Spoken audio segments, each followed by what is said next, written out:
Senhor, nós te louvamos, porque o Senhor é bom em todo o tempo, e nós estamos diante da tua palavra, e que ao lermos e meditarmos nesta palavra, ela encontre lugar na nossa vida e ela produza muito fruto. É o que nós te pedimos, Pai, em nome de Jesus. Amém. Quem é Jesus? Ele é muito mais que um mártir. Ele é o Cristo ressurreto. O pastor batista Luther King Jr. viveu e morreu para defender a igualdade dos direitos civis dos afrodescendentes da sua pátria. Ele tinha um sonho, que os seus filhos fossem julgados não pela sua cor de pele, mas pela sua personalidade. Mas a história diz que ele morreu e ele continua morto, assim como todos os outros mártires de toda a história da humanidade. Na verdade, esse é o problema da nossa cultura. Quando as pessoas leem a história de Jesus, quando interpretam o que ele fez na sua vida, a nossa cultura e as pessoas da nossa época pensam que Jesus é mais uma pessoa que morreu por uma nobre causa. Pensam que Cristo é meramente um outro mártir. Mas para nós, discípulos de Jesus, discípulos de Cristo, está mais do que claro que Jesus não é apenas mais um que teve uma história heróica, exemplar, mas que por fim morreu como um mártir de uma causa que foi muito nobre. Sim, Jesus morreu, diz a Bíblia, morreu lá na cruz do Calvário e recebeu o castigo que era para todos nós. Mas a sua morte não foi para nos inspirar a lutar por uma causa que é ideal, por algo que é ideal. Contudo, Jesus morreu para pagar a nossa dívida com o Criador. Por isso, Jesus é o único caminho para a nossa redenção. O texto que nós lemos no capítulo 20 de João, os versículos que acabamos de ler, e é sobre esse texto que nós vamos meditar, pensar hoje. É interessante a gente perceber que os 4 evangelhos começam com relatos diferentes a respeito do nascimento de Jesus. Na verdade, apenas 2 deles vão falar sobre o nascimento de Jesus, dão pequenos detalhes, Mateus e Lucas. Os outros 2 não se preocupam em falar do nascimento de Cristo, mas é interessante que os 4 evangelhos terminam com relatos parecidos a respeito do fim da vida de Jesus aqui na terra. Pensando nisso, se Jesus não é apenas mais outro mártir, quem é Jesus? Quem é Jesus? E aí nós encontramos nesse texto o que muitas pessoas fazem, que é o equívoco do mártir favorito ou a incredulidade do coração. É interessante que a nossa visão limitada pode transformar o Senhor da vida em apenas uma figura saudosa e de luto. No primeiro dia, diz o texto da semana, Maria Madalena e outras mulheres, no caso aqui Salomé e Maria, a mãe de Tiago, foram ao sepulcro com especiarias. O objetivo delas era embalsamar o corpo de Jesus, o que vai revelar um pensamento equivocado. Para elas, Jesus era um mártir favorito, que, embora admirável, agora estava morto e precisava apenas de rituais fúnebres. Enquanto as mulheres se preocupavam com os obstáculos físicos, como a grande pedra do sepulcro, Deus já havia operado o milagre. Aquelas mulheres buscavam um morto entre os mortos, tratando Jesus como alguém que teve uma vida heróica, mas cujo fim foi o mesmo de qualquer outro mártir da história. Aquelas mulheres estavam buscando entre os mortos mais um morto, mais um herói, mais um mártir.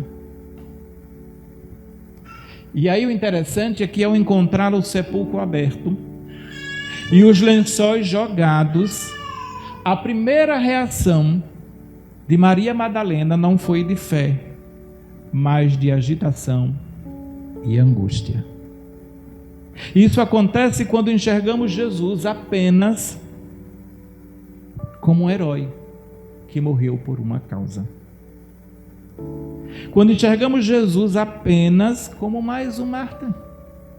Quando os problemas superam as nossas expectativas, nós ficamos às vezes desorientados, porque o nosso mártir não pode nos ajudar dentro de um túmulo. Maria Madalena e as outras mulheres estavam indo até aquele sepulcro porque elas achavam que Jesus havia morrido e Jesus estaria ali. Era mais um herói, era mais um mártir, era mais alguém que deu a sua vida lutando por uma causa importante.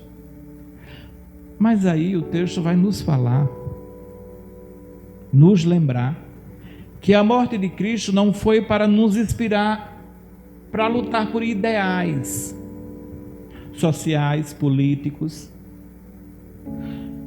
como fazem os mártires comuns.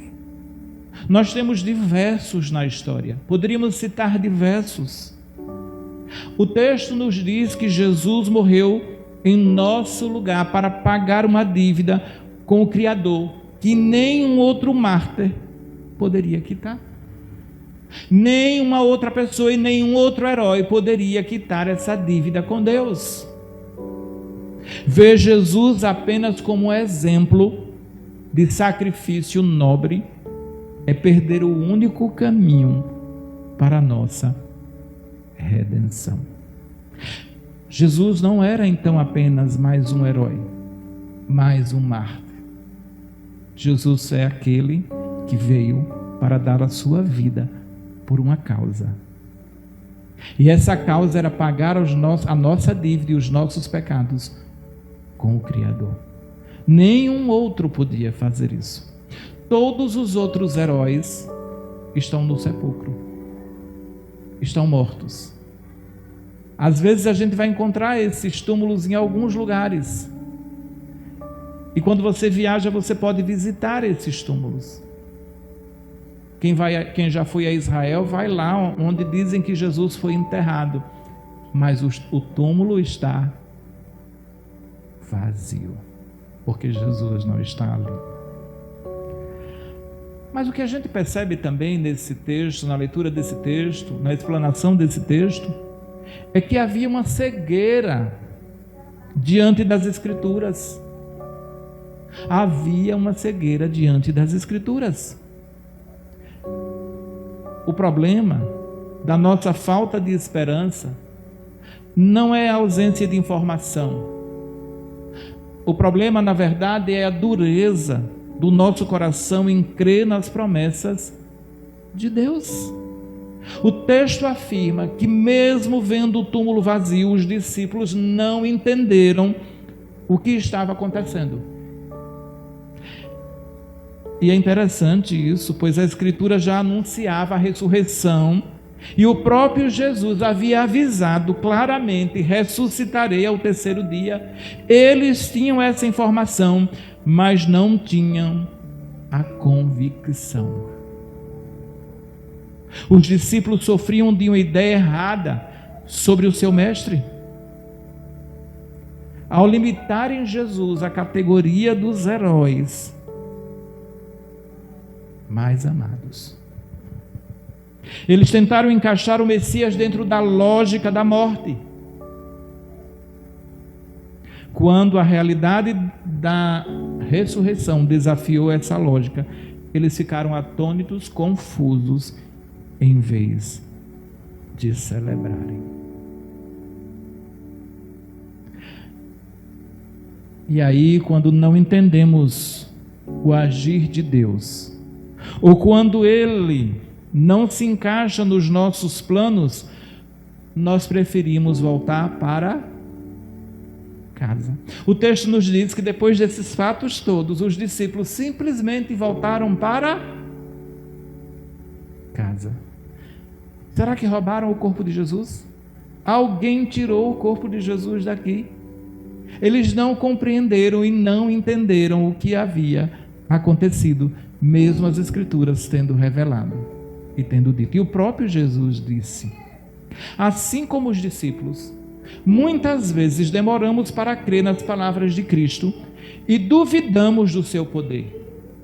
Tratamos o Evangelho como uma biografia inspiradora de um herói do passado, ao invés de vivê-la como a realidade presente de um rei que governa sobre a morte. Eu não sei como você tem olhado para a vida. E a vida hoje não está sendo fácil. É difícil viver essa vida. Desafios, os absolutos sendo trocados por outras verdades, alguns dizendo que tudo isso é relativo, que usam uma frase que diz assim: nada a ver. Diante dos absolutos e das verdades de Deus, algumas pessoas dizem: nada a ver. A palavra de Deus, ela se revela para nós. E ela diz que Jesus está vivo, que Jesus ressuscitou, que Jesus não foi apenas um herói que morreu por uma causa, mas foi aquele que deu a sua vida em nosso lugar, que se entregou para que nós tivéssemos vida, para que nós pudéssemos vencer os obstáculos desta vida. Ele diz para nós: tenha bom ânimo, eu venci. Eu venci. Mais que isso, ele diz: eu estarei com vocês todos os dias, até a consumação dos séculos.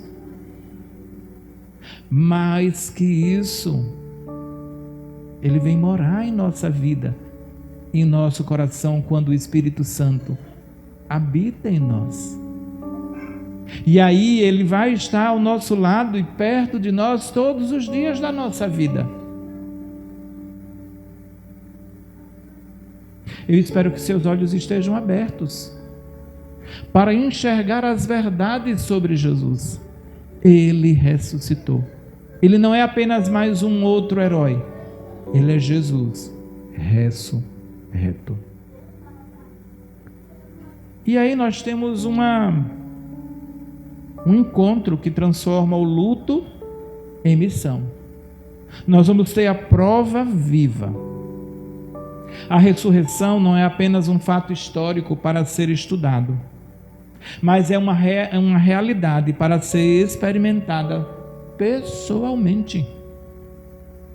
Maria Madalena estava diante do próprio Jesus, mas sua mente estava tão fixada na ideia de um mártir morto, de um herói, que ela o confundiu com um jardineiro.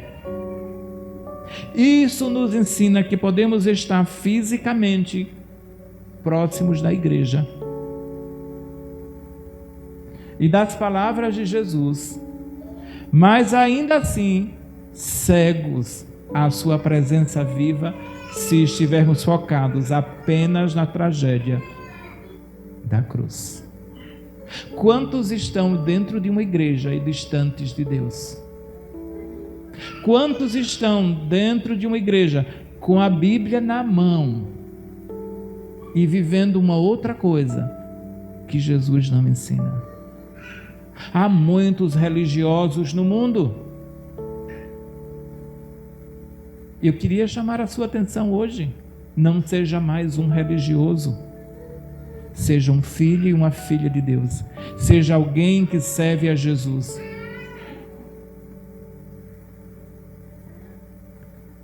E aí nós vamos perceber que houve uma transformação na vida de Maria.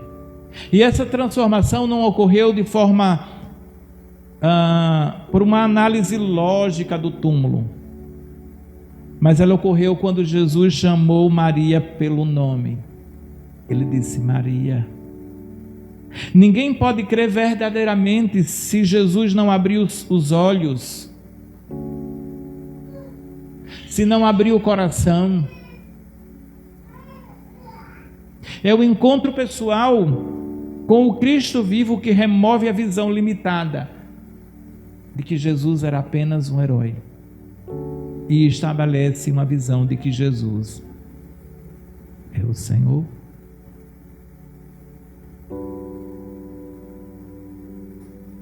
Então pense comigo. Uma vez que os olhos de Maria foram abertos, a agitação e o choro deram lugar à fé e à esperança. Jesus provou ser o primeiro a vencer o nosso último inimigo, a morte. Ele não é mais alguém a quem devemos embalsamar com especiarias, mas alguém a quem devemos adorar e obedecer. Na primeira semana deste mês, nós tivemos a semana chamada Santa, e muitos, em respeito à Sexta-feira Santa, fizeram jejuns, fizeram penitências, e fizeram tantas outras coisas, e comeram um peixe, por uma tradição. E aí eles respeitaram esse dia e observaram esse dia, mas não lembraram do que esse dia realmente significava, que era a morte de Jesus na cruz do Calvário, para pagar os nossos pecados. Eles também não lembraram que depois de 3 dias, esse mesmo Jesus que morreu, não continuava naquela cruz, não continuava naquele túmulo, mas ele ressuscitou. Mais que isso, ele subiu aos céus. Mais que isso, ele enviou o Consolador. Há muitas pessoas que conhecem Jesus apenas de história, mas eu quero dizer para você que Jesus é vivo, é real, que Ele está aqui hoje. Quero dizer para você que Ele é tão vivo e tão real, que Ele pode entrar na sua vida, que Ele pode entrar na sua casa, que Ele pode entrar na sua família, que Ele pode fazer uma revolução, uma mudança na sua mente, no seu coração, na sua casa e na sua família. Ele é Jesus, o Todo-Poderoso. Ele fez isso na vida de Maria Madalena. Quando ele chamou Maria e ela olhou e reconheceu que era Jesus, ela quis abraçá-lo, quis se prostrar. Mas ela estava tão cega diante das coisas que ela confundiu Jesus com um jardineiro.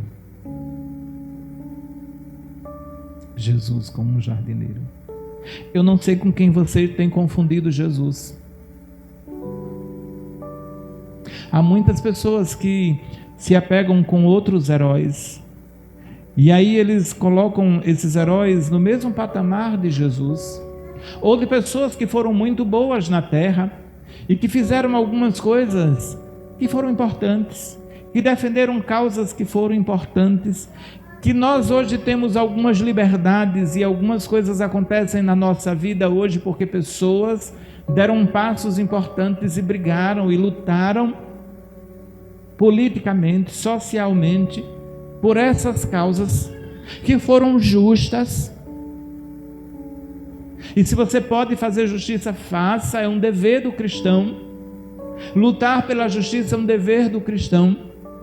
Mas eu estou dizendo para você que Jesus não veio para lutar essas lutas, mas Jesus veio para dar a sua vida, para pagar os seus pecados diante de Deus.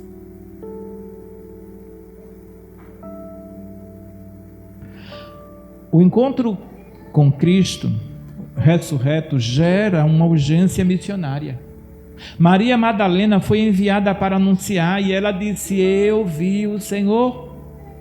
Nossa missão hoje é a mesma: anunciar verbalmente que Jesus não é apenas uma figura histórica que morreu por uma causa, mas o Rei que ressuscitou e voltará. Eu e você, que tivemos esse encontro com Jesus, temos hoje uma obrigação de sermos missionários aonde quer que estejamos e anunciar Jesus, e falar de Jesus, e mostrar Jesus. Eu me lembro de uma história que Jesus contou. Na verdade foi um episódio, não é uma história não, é um episódio. Jesus estava em uma casa ensinando, e de repente, nessa casa tinha muita gente, onde Jesus chegava sempre tinha uma multidão de pessoas. E diz o texto que 4 amigos vinham com um paralítico, e eles queriam levar esse paralítico a Jesus, mas havia ali um empecilho, uma multidão. E esses amigos, eles poderiam muito bem ter deixado aquele homem paralítico à porta, à margem, e disser assim: nós o trouxemos. Quando ele sair, você grita, e quem sabe ele vai lhe ouvir e vem lhe acudir. Mas esses amigos, diante do empecilho e diante das dificuldades, eles fizeram uma coisa interessante. Subiram no telhado, amarraram o homem numa corda e desceram aquele homem até Jesus. Eu não sei o que é que você tem feito pelos seus amigos. Há amigos seus que não conhecem Jesus. Há pessoas que precisam de libertação, de salvação, de cura. Há pessoas que precisam de uma palavra. Há pessoas que estão desesperadas, depressivas, angustiadas, aflitas. E nós conhecemos Jesus e podemos dizer para elas: eu vi o Senhor, eu vi Jesus, Ele está vivo e Ele pode. Então, irmãos, pensando nisso, mude sua perspectiva. Pare de olhar para Jesus apenas como um exemplo de conduta ética ou um herói do passado. Ele é o Deus vivo que intercede por você hoje. Olhe para Jesus como Ele realmente é. Saia da zona de conforto. Não faça como os discípulos que voltaram para casa sem entender quem era o que estava acontecendo.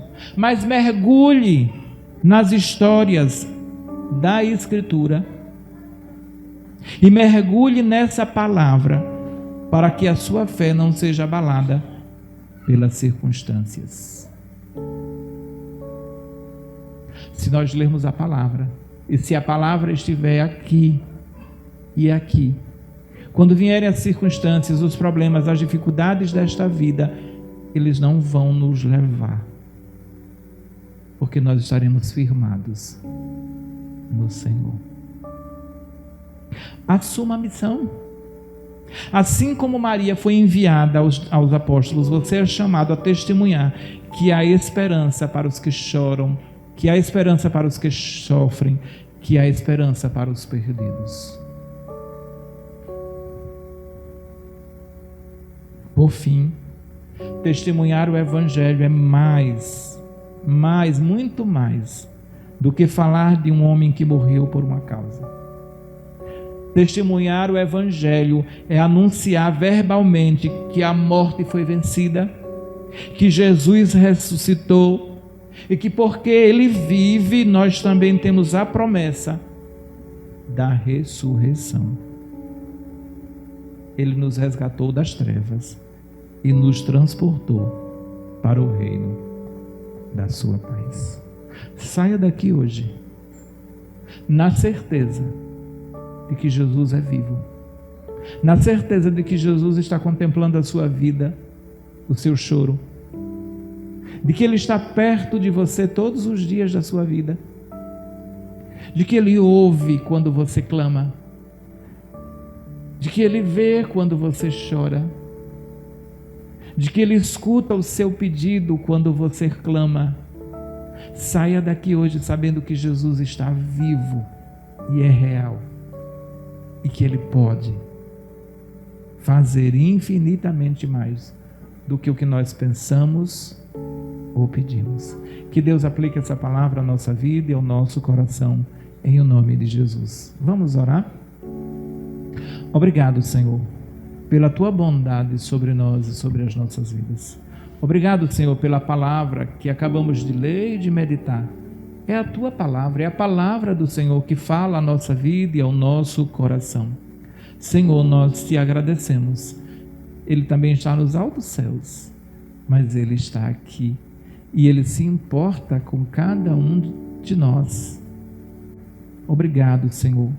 Obrigado porque um dia o Senhor veio a este mundo para cumprir uma missão de dar a sua vida por nós. E o Senhor pagou o preço que era para nós naquela cruz. Pagou a nossa dívida com o Criador, com Deus. Mas o Senhor não ficou lá enterrado naquele túmulo. O Senhor ressuscitou para nos mostrar que nós também teremos vida e iremos ressuscitar.